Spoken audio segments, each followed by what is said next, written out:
my privilege to confer upon you the degree of Doctor of Laws honoris causa.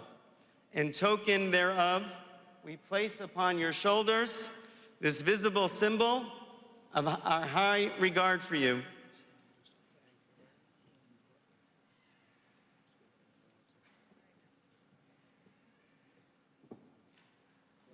And we present you with this diploma.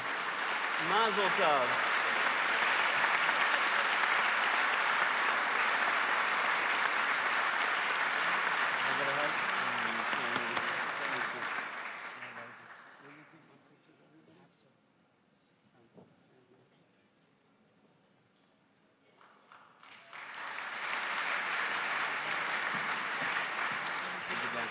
For over a century, Yeshiva University has been a bastion of Jewish leadership, Jewish thought, and Jewish pride.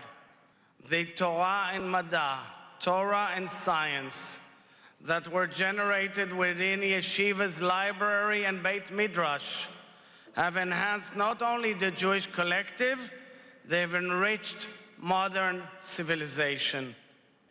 I know that here in New York and all across America, as Rabbi Berman mentioned, the turbulence is unnerving, and the challenges facing our people, the Jewish people, are growing.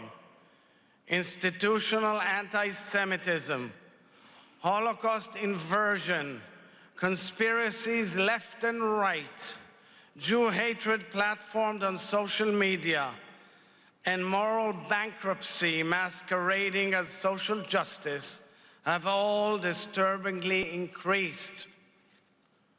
Where Jews were once called Yids, in America, Zionists are now called Zios.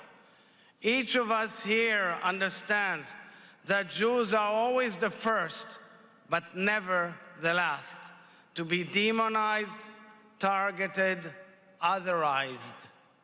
We all recognize the increase of volume of hatred and the magnified sounds of silence from people once considered our friends.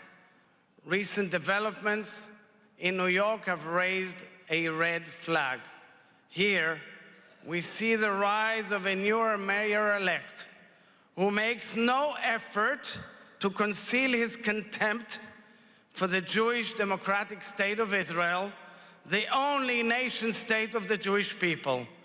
The incoming mayor's response was to suggest that Jews who consider fulfilling the ultimate Zionist dream of making Aliyah are violating international law and the sanctity of the synagogue.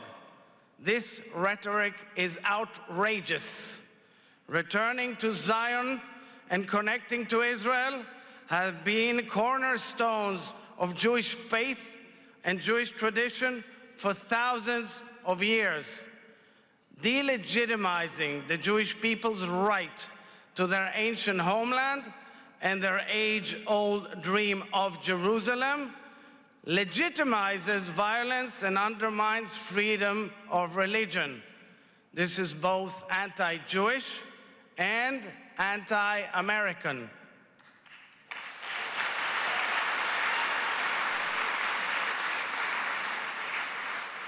We must all use any legal means at our disposal: advocacy, education, leadership, civic engagement, media, social networks to combat this surge of hate and anti-Semitism.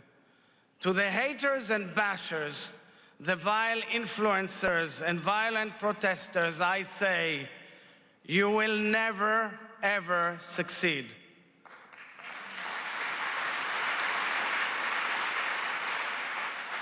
Our people have been to hell and back, and yet, hinenu, we are here and we shall overcome.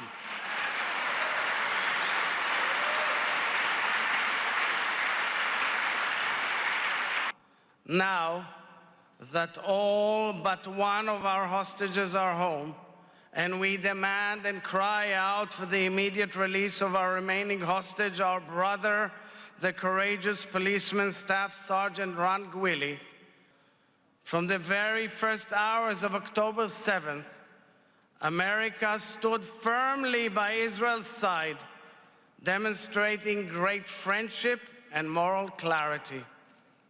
Since assuming office, President Donald Trump personal involvement propelled the return from captivity of all of our precious sisters and brothers, and we are awaiting the last one of them. President Trump outlined his plan for the day after the war, demonstrating immense diplomatic craftsmanship. His leadership, and the real talent of his advisors, Jared Kushner and Steve Witkoff. The president's plan includes uprooting Hamas militants from Gaza and deterring our enemies, forming a basis for a new dialogue across the Middle East, including with Syria, Lebanon, and Saudi Arabia, and outlining a tangible, concrete path towards partnership, collaboration, and future peace throughout the region. I thank President Trump wholeheartedly and deeply for his leadership, for his courage, for his steadfast support of Israel and its well-being. I pray, yes, he deserves it.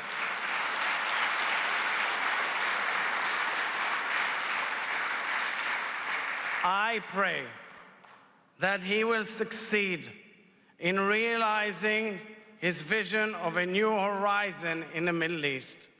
Each and every one of us in this room has an obligation and a privilege to show up for Am Israel, the people of Israel and the state of Israel,